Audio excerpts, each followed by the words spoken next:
Have you ever wondered what happened in the reign of Cyrus the Great? Think about the struggle for the throne between the two brothers, the hardship of the journey to Babylon, and the betrayal that kills Cyrus. To unravel these narratives, watch through this historical documentation. Do not forget to subscribe, like, and share to watch more engaging history-related videos. Let's begin. In the ancient world, during the rule of the Persian kings, there was a competition which was raging in the Persian Empire. King Darius II, ruler of the vast Persian domains, had two sons, Artaxerxes II, his firstborn son and the legitimate heir to the throne, and Cyrus the Younger, a scheming prince. Cyrus was the apple of the eye of his mother, the Queen Persides, from the moment he was born. It was clear to anyone who saw them together as a mother and son that she had a special affection towards him. For Sarah, Cyrus was the dream of the further Persia with wise and strong ruler. This favoritism did not go unnoticed by Artaxerxes, who developed mixed feelings of resentment and jealousy against his younger brother. The young Artaxerxes, who is raised to be the heir to the throne, succumbs to the pressure and the responsibility. He was a born king, and everything that he required to know about the kingdom, governance, and diplomacy was instilled in him while he was still young. Despite Artaxerxes' efforts, he remained in the background throughout the story as a person who was undoubtedly inferior to Cyrus in all aspects, as Artaxerxes was rather passive. On Cyrus's side, he realized how much influence he wielded in the Persian royal palace. His mother continued to encourage him, and as a result, he felt motivated and wanted to be the king. He pictured himself as the rightful king of Persia with the divine purpose of leading the empire forward to greater glory.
Order to the kingdom. The Battle of Cunaxa would be remembered as the turning point in determining the destiny of empires. In the hot and dry plain of Cunaxa, two powerful forces stood ready to do battle: the army of Cyrus and the army of Artaxerxes. The wind howled like 1,000 banshees as the armored knights cut and slashed through each other in order to own the empire. Amid all these, Cyrus the Younger, who was at the forefront of fighting his troops, aimed at eliminating his brother, who he despised as an illegitimate king. However, destiny had another plan. During this time, Cyrus died on the battlefield, cutting down by the sword of an opponent. His plan to become a king over, his remaining goals buried under the dust and gore of the battlefield at Cunaxa. This scarcity of a strong leader almost led to the failure of the rebellion after the death of Cyrus. The concept of loyalty was no longer relevant for the Persian nobles who had put their faith in him in order to achieve power and recognition.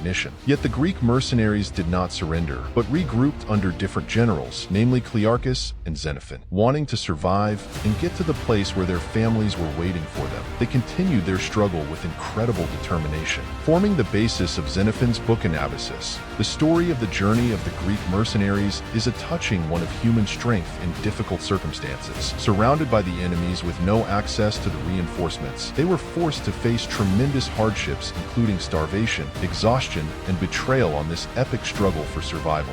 Finally, in this case, after the numerous ordeals endured by the Greek mercenaries, they achieved the triumph and have not been affected by the adversity they faced. It was the final ride home that inevitably put an end to Cyrus's mutiny, while simultaneously carving out a stark and permanent memory in the books of history, a testament to man's fascination with the concept of power and the follies they are willing to commit in its honor. Thus, the saga of Cyrus the Younger and the war for the Persian throne has been written. The history of treachery and hubris, or of the dreamers and heroes who rise against the darkness and fight for a world that is worth the price of their sweat and blood.